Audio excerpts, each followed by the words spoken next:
What's up, y'all? It's me, Tasha C. And this particular video, y'all, I will be recapping. I don't know if I'm going to continue to review this show, but y'all let me know if y'all like it or not. But I'm reviewing Scream Queens. Scream Queens. Sound like a porn flick I just said, but my bad. But anyway, it's like, what, about 3 something in the morning? But anyways, y'all, shout out to my YouTube family. You know, for my YouTube family, don't hit the subscribe button, like and share this video, y'all. But this is season 1, episode 2, y'all. They damn near killing every goddamn body off, and we on episode 2, or if you want to think 3, because it was a 2-hour premiere last week, and I watched it. So I found this show quite hilarious and interesting at the same time. Okay, so anyway, y'all, to make a long story short, we got about one Chanel who was a bitch, who's over this damn sorority cap or whatever. And we got all these murders that already be seen happening. But the thing is, who is this Red Devil killing everybody with knives, particularly chainsaws and shit, right? And everybody's pretty much a possible suspect. Everybody has a motive, but not everybody's dead, because the only person at least nobody just survived so far is Boone, who is secretly was going to come out and supposedly join Kappa,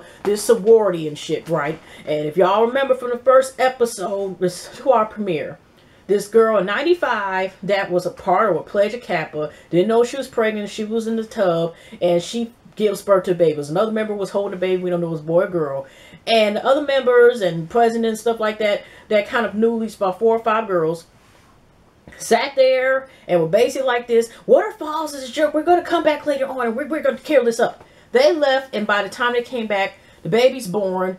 You know, like I said, I think she was pregnant, she was in labor, because the girl helped her this before she baby. When they came back, and here's the baby born, and she bled to death in the tub. And supposedly some rumor is the maid who got accidentally her face fried to death, and you know, whoever is the killers or killers, because we find out there's at least 2 of them, maybe it's a whole pack of Red Devils and shit, just kill everybody,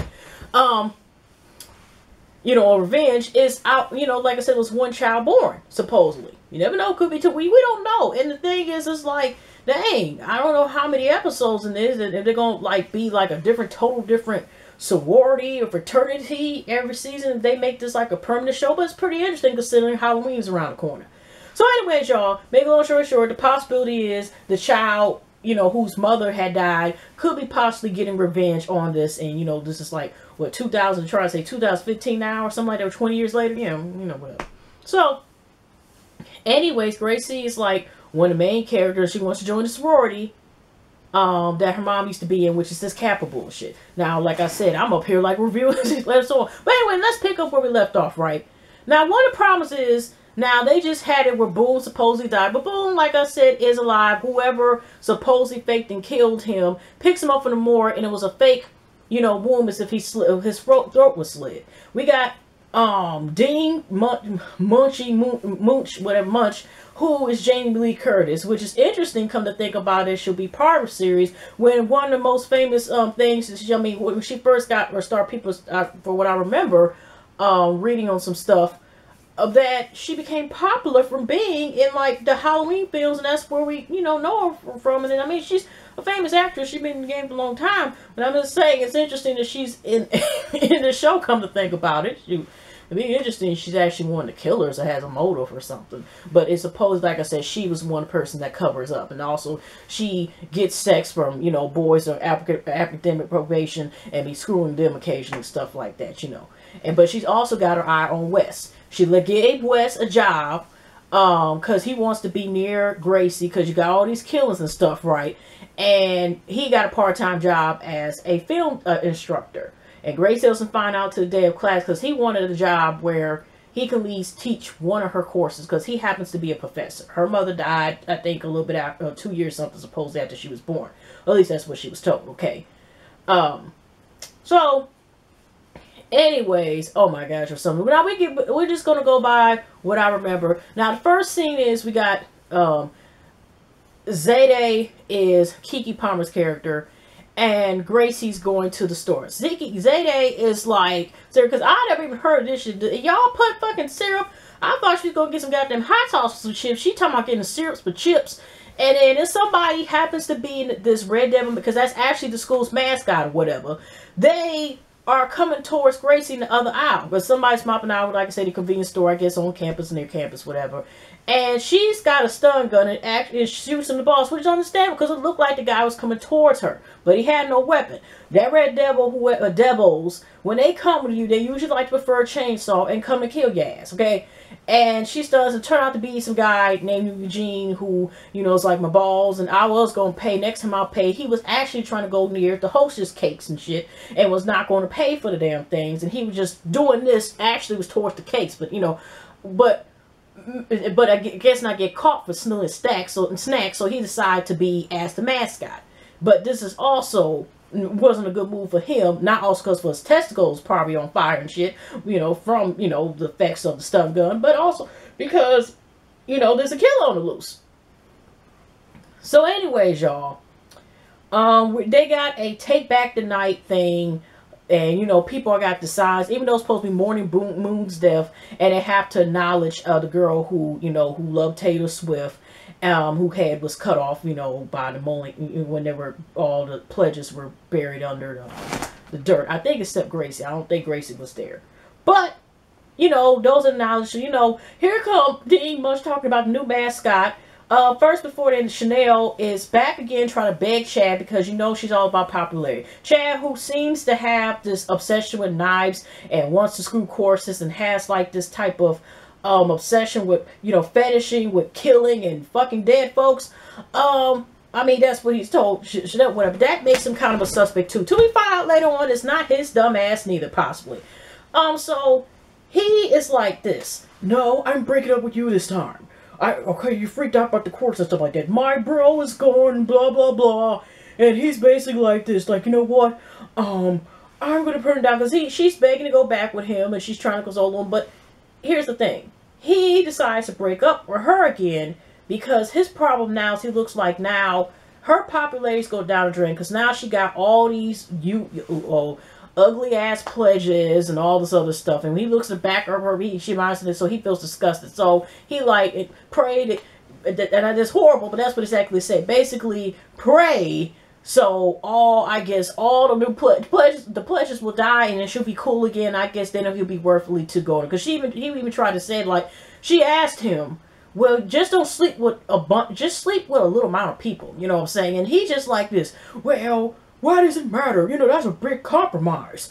I gotta sit here, you know, I use Trojan. I always get a big ass pack of Trojan and ice cream, and I don't love these females. I just button to keep going. Because he's fucked every damn body. He just hasn't gotten the pledges because they're not obviously appealing in anything to him.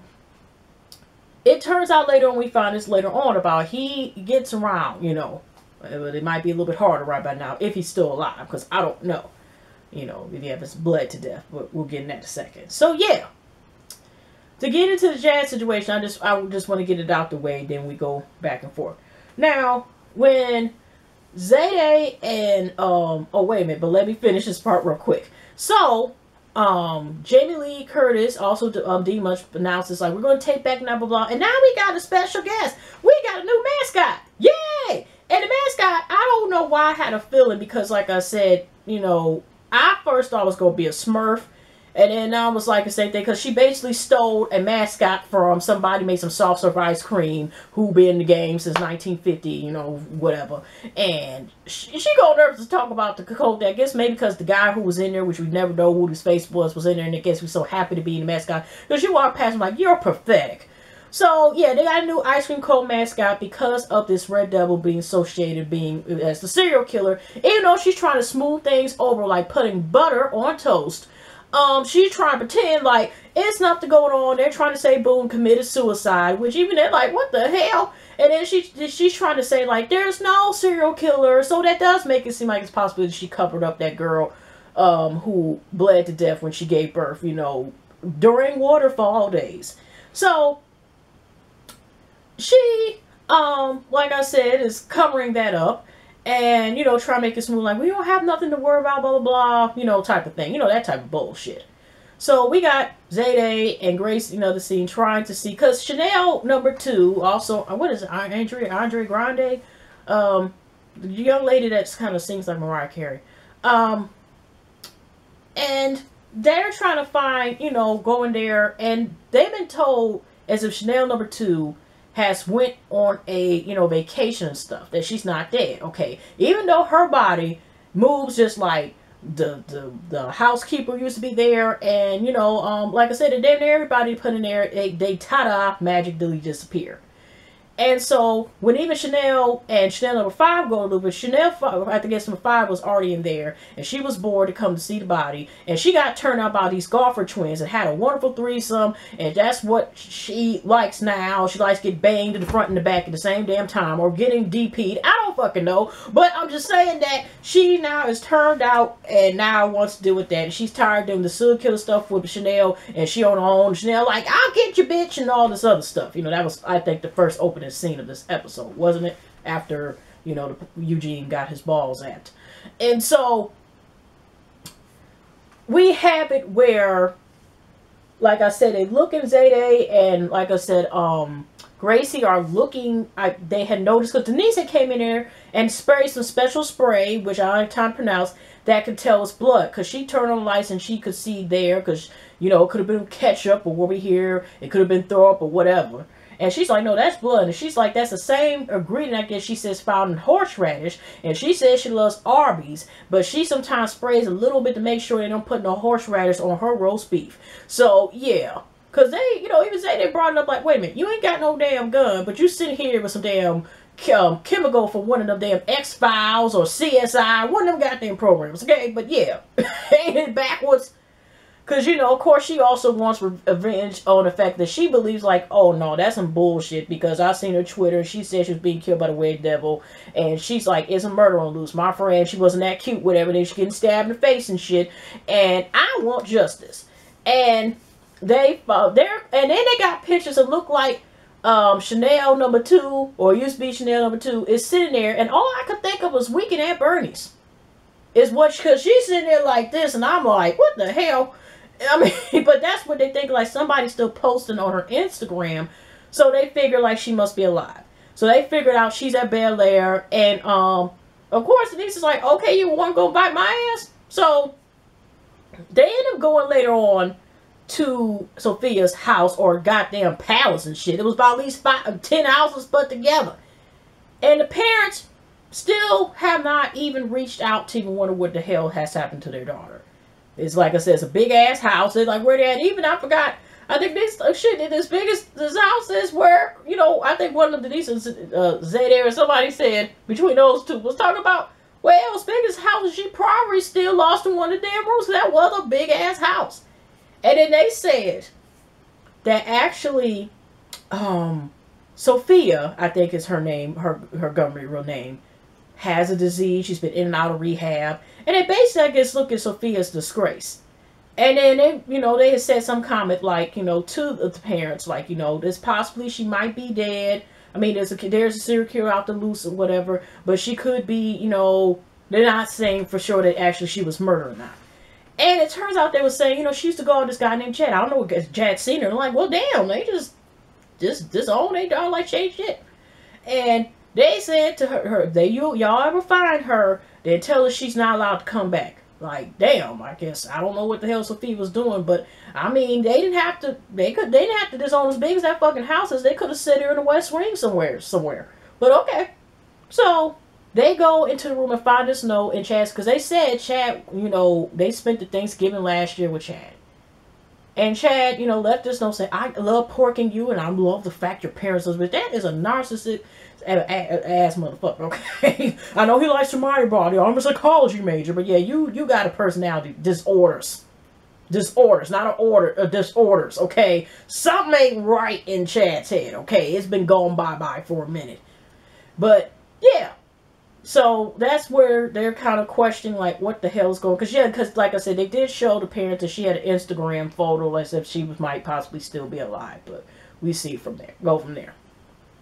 So, another standout. Like I said, interesting enough, when Gracie finds out, or the first day of class, where she goes to filming class, her dad is the teacher. He talks about, when she's like, Dad, why are you teaching this? And he's like, okay, oh, sorry, y'all, I'm her dad, but I'm not going to pick favorites. And then she just walks out because she's just pissed off. I think the girl with the neck brace, one of the girls, or the other one.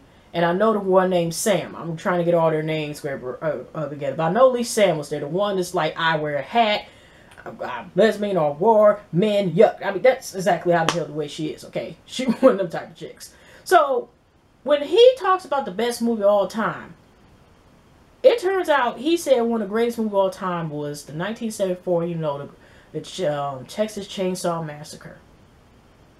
And we're, you know, that makes the dad seem kind of suspicious, okay? Because, you know, like, really? And then he said at the end, like, you know, Sarah might have survived, I think, one of the characters. But all of us, you know, have been something that dealt with chainsaws from our past or somehow. And Gigi comes in, you know, Gigi is alumni of Kappa, or the school wherever they're going to. And she is a lawyer / supposed to be the protector, blah, blah, blah. But she also has a crush on Wes. And they sang some songs from the 90s playlist, you know, last episode. So she's like, hi, how are you doing? Hi, Wes. And they talk for a minute because she had some questions. She was kind of confused. And he was saying about everybody's been traumatized or something like that. You know, every one of us has. So that was the reason why he brought up that metaphor. And then we see Dean Munch, you know, she's talking to Gigi and she's like, hi, how are you doing, Wes? You know, the way this is going, because he was saying that, you know, I think Gigi was saying the kids like him. She like this. You know what? We may have to hire you, you know, for a full-time instructor. So she suggests Gigi that they go meet for tennis. She talks to Gigi, which was like basically, I mean, try to play tennis with her, but like playing tennis with Gigi is like just as bad as nobody being there. Or maybe she had a better chance with a cardboard box. So, as her opponent. So, anyways, she decides that it'll be good and also a way to protect the kids and whatever, to decide to move into the house for the week. Both of them do with, you know, the capitalist, you know, house for a week. That's her solution. And then she got nerves to call dibs on Wes. Like, me and Wes are trying to kind of sing each other, and I'm like, I only see him and Gigi pretty much, but okay. But she like, you can't call dibs on no human. But yeah, like I said, you know, you gotta watch her for Dean Munch too. She on some other shit too, okay? Whew, but anyways, y'all, so we go to a later scene where, like I said, it's a lot of stuff. Now, you got the Diller, Dick Boys, Dickhead, crew, whatever, the golfers, and they're talking about mourning loss of their boy Boone. And remember, I don't know if y'all listened to when they had to take back the night. Did y'all notice they were playing this Above Douglas Hobby Senior Crossroads? I don't know why it stood out, and especially also because Strand of Compton just came out, you know, not too long ago. Yeah, but that's beyond the point. It just threw me off, you know. But anyways, they're just like this. They're talking about that wasn't a suicide, and then the stupid reasons why they think Boone was gay. Now, Chad knew that Boone was gay, but they were like this. Boone couldn't be gay. He didn't look gay. Or when I said I like boobs, he said, yeah, I like them too. So he didn't seem gay. I don't think he was gay at all. You know, they was talking about, you know, disputing about which was true. He did commit suicide. He didn't do anything but do some good ass acting. Okay. And even Chad was like, just meant to, yeah, he was gay. And yeah, he was gay. But I don't think he committed suicide, because he just like, we got to get revenge. And then, you know, he noticed like how the foots went back and forth. So it's like, ain't no way he could slit his throat back himself. Then he went back to urinate, to piss, and run back to the area. There's no way that could happen. And we got to get revenge. We got to carry bats and stuff, you know, like in the ghetto. And you know, usually when you go in the ghetto, with some bats and you yell out Red Devil, something like that, somehow you get stuff. You get results. Yeah, they got results all right. So they had on a later scene, they looking like they were from a Backstreet video, because they start playing Everybody Rock Your Body, whatever that goddamn song is. And they sitting there with bats, and they started just terrorizing his car because it looked at red. It was a 4-door or something. And next thing I know, here comes one Red Devil chainsaw, and they're like, we're gonna get him. And, you know, come to think about it, with them using bats and they know that people getting stabbed and chainsawed, yeah, wood, it ain't gonna work for you against a chainsaw. Usually that's how trees get cut down, is with a chainsaw. But okay, you get what I'm saying. So they try to get at one dude, and then they try to get at, then they found out, or dude or girl, we don't know. And then it turns out there's one other side. So it's 2 Red Devils. Like I said, Red Devil got a clan. And so they're trying to attack, well, because at least about 6 or 7 of these dudes, right? They trying to attack one guy, Red Devil. And Red Devil cuts off one dude. Like, this is one that was saying, like, talking about the boob thing, and that was his thing of knowing that Boone wasn't dead, gay. Cut off one arm. He tries to still attack him, gets the other arm, and just knocks him down. Chad was down, I think, on the other side, and I guess they didn't show, but at the end looked like they chopped off his arms too, but they kind of showed from the angle like you're looking down at them from the sky from a certain point. So, if they survive, because the rest, of course, everybody else ran the hell away. So, if they're alive, they might possibly bled to death because they didn't get no treatment, their arms were cut off. So, Chad and possibly the other dude could be both dead. And they just die of a slow death. Or at least be at the point that they have no arms so they can't say 4 and, you know, be digging in holes more than one, not just as easy, okay? So, we also came another scene the same night that we own the night type of thing. The girl who always has matching earpieces for her damn ears. I know it's used to start, not a muffler or something like that, but you know, basically ear coverers. Y'all, it's late now. I'm not even thinking, but you know what I'm saying. Cover ears when it gets cold, okay? Ear mufflers and ear warmers, shit. And she always has a matching pack and a matching coat. She matches them with every outfit. I never paid attention until this episode.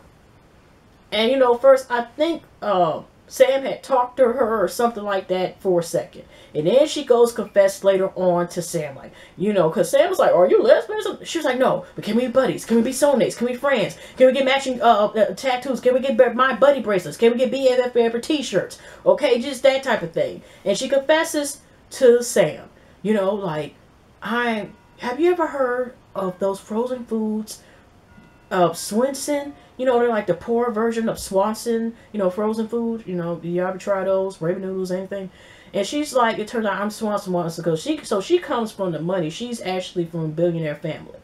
And then she just did a test last year, a DNA test, that her mom used to talk about aliens and stuff like that or whatever. So she used to go, you know, do some visiting, and she was obviously able to screw there in condo visits. And it turns out she did DNA test, and supposedly the man she thought was father is not her dad, it's Charlie Manson. So she's like, she just wants to be able to tell somebody, let it be known, I don't want nobody, just in case people find out that that's actually my dad, that I'm not the killer. I just want to let you know that. I just want to let you know that. So, that's her thing. And also, we have another scene where Denise sees Zayde just walking at dark time by herself, like she's about to go and meet up. We never see who the hell she meets up with. Like a study group or somewhere. She going to the library. But like I said, we never see Zayde pass. Like, unless she's with Gracie or in that house, it's like, we don't know where she goes. So it can make her possibly suspicious too. So, she all of a sudden, you know, Denise is offering her a ride. And she like, oh, okay, because she's, you know, worried about supposed her safety. She gets in there. At first, I thought when Denise was handcuffing her, I thought she was trying to protect her, you know, because the serial killer. She's trying to say, you're the killer. And it might be one of you, because she's trying to claim, well, the other times where you were there where, you know, when the girl she got beheaded, and the other time, you know, that was like, she's saying she has accomplished. So, she like this. I got my first evidence. You did a tweet because you liked it. How to get away with murder. I don't think that was like what Exhibit D. And Exhibit A was like, you had this button made that you go Zayde for president. So in order to get Chanel out the way, you wanted her out the way. So why not kill, you know, or start killing everybody off? Then there was another dumbass thing that didn't make any sense. She had a CD from the exact Best Buy from where her co-worker or friend was killed at. So that was evidence too. And then Exhibit D or something like that which was kind of bizarre as hell. And she was like, you have a chainsaw on your bed. And then his lady like, I can explain. And she said her grandmother gave that once, you know, the stun guns were taken away, something like this. So she's like, it was sent for her as, you know, protection from her grandma. I'm thinking like, that would make you suspicious. You would have been better off just saying you had a 9mm or some, you know, Smith & Wesson, some shit. But anyway, so, she was like, so she let Zayde go, and she said, I want my my chainsaw back when you get a chance. So there was also another scene where they had a meeting with the girls were talking, and I think this was around with Dean, Munch, and GD had moved into the house, and they were talking, of course, about this mess here, you know, about that, and then of course Zayda and Gracie had brought up, like, to, I think, Chanel 5, that, so like I said, y'all, they were talking, this is after, like, the Gigi and Dean, Munchie, come in, and like I said, when Gracie and Zayda get this information, it was letting me know, like, Sophia was, you know, y'all talking about certain stuff, whatever, they just giving, like, what they know, and they, like, you know, did you know she was dating Chad last year, and here goes even Chanel 5, you know, also known as I got banged out and DP'd by 2 brothers, like, the night before. She like, well, I went with Chad too, we dated, but, you know, it was, you know, I slept with, you know, I slept with him, but it didn't mean nothing. She was only with him for one night or whatever, and she was eered out by his knife collection. So, yeah, like I said, it's a bunch of crazy stuff. So, but, you know, like I said, I'm not going to go by detail, probably already talked enough. But, so the last part, which was funny as hell, I wanted to get into. Like I said, Zayda is, like, practicing with the chainsaw, like, to grab it. Maybe when she thinks the Red Devil's coming in or whatever. Then she gets this random text. We don't know who the hell it is. But she says she gotta leave. Like I said, she's comfortable leaving at nighttime by herself. She supposedly had told, like, Wes and Gigi, which they were supposed to have a salad date, because he said, you know, salad is much better, but it's not a, you know, an agreement to a full course meal. I went in with Gigi and him were talking after the film class. And what here come Coach Dean Munch, I meant to say, is sitting there eating salad with them too. Okay, so their date is ruined. You know, like I said, you know, Dean Munchie's already has dibbed on Wes. Okay, that's gonna be next in her bed while she smokes another big ass joint.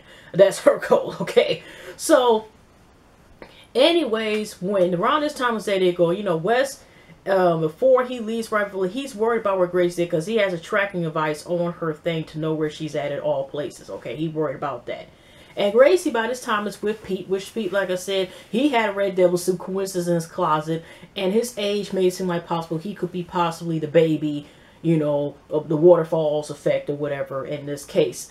And he was able to write one name, and I know it's the Red Devil. It was one of the few times the Red Devil didn't attack somebody. He just, I think, just knocked, the Red Devil just knocked this person out and just said, mind his own business. That's what I'm saying, is that, okay, usually Red Devil is ready to kill. Okay, so he got one name and seen that this person, this girl, lady, he looked at information, found out, because she, you know, Grace gave information, he gave information, but he was able to write down one name, and I think the Greenwell, and find out where they stay. So they're going to ask, that hurt some questions. She was 2 credits away from graduating and dropped out Princeton around the same time frame. So they're trying to find that out.